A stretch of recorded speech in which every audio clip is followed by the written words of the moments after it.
With the advent of the mobile phone in the 1980s, came the need to build a network of antennas to support them.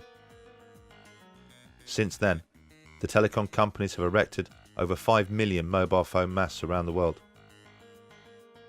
But incredibly, prior to filling the air with microwave frequencies, they didn't conduct a single piece of research to ensure there wouldn't be any long-term health effects from such exposure. The grid was built without first making sure it was safe. The way a mobile phone works is by sending and receiving microwave frequencies to and from the base station. So having a phone pressed against your head inevitably means your brain is being exposed to those waves. Does the brain react to this exposure? A recent American study shows it absolutely does. So it's pretty ugly, isn't it? yeah, and it's constant as well. One thing you'll notice is it doesn't stop. It's 24/7. This is what's coming out of the mast. If you can see the mast, you're being exposed to it. Right. Frankly, even if you can't, you're being exposed to it if you're this distance away, because it'll pass through, concrete walls and things. It'll dampen it a bit, but not very much. If you're within 200-300 metres of the mast up there, this is what you're going to be exposed to 24/7. When you can hear it, it changes everything. It does. Imagine if you could see it. It'll be almost constant, because it starts a proper sort of two-way high bandwidth transmission. Okay, let's do that. Oh wow. So as soon as it picks up, this is it trying to, and this is once it's on call mode, this is now what the phone's doing.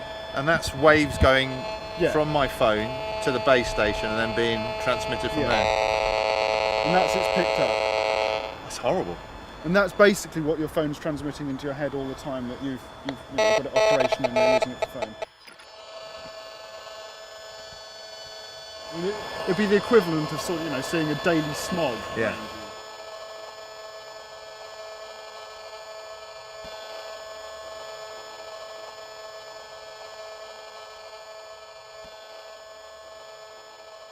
With a constant smog of man-made frequencies surrounding our daily lives, and no testing as to its safety.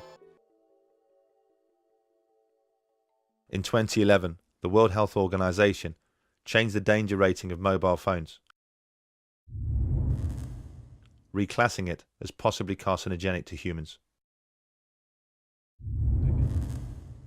based on an increased risk of contracting a glioma, the type of brain tumor associated with using a mobile phone. What was the catalyst for this abrupt change in status? There have been countless studies conducted into the possible health effects of mobile phones. Some showing an effect, some showing no effect. But the most conclusive came from Leonard Hardell. He has overseen the largest and most comprehensive piece of research ever conducted, combining his own work with that of others from around the world.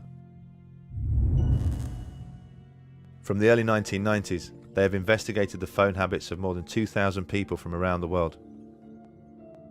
People with tumours such as astrocytoma and acoustic neuroma, the brain tumours associated most with mobile phone use due to their proximity to the ear. Their findings are shocking. They concluded that mobile phone use does increase the risk of a brain tumour. And they also discovered why earlier research showed no effect.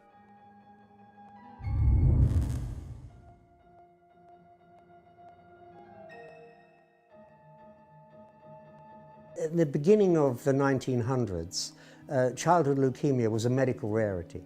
We've seen nothing but an increase in childhood leukemia ever since that point. It's going up every year by about 2%. And that applies to many other disorders as well. Autism, brain tumours, cancer. Cancer rates in the 1910s were probably half of what they are today. And many other diseases are being connected by studies, by scientific studies, with exposure to electromagnetic fields and radiations. Not just power lines, but also to radio fields and microwave fields. Because we've in the last 50 years, really, we've immersed ourselves in an ocean of electromagnetic radiation. It's all around us now. Invisible, we can't see it, but we know it's there. Every time you lift up your mobile phone, you know it's there. Radiation detector in normal surroundings around 30 microvolts a meter. Microwave ovens reach 800 microvolts. Wi-Fi routers use the same radiation technology. Loading a film on a tablet PC reaches 2,000. Some of the world's best-selling smartphones register over 1,000 times above normal levels. Conflict of interest. Harvard ethics professor Lawrence Lessig calls industry-paid studies which consistently conclude phone radiation is harmless.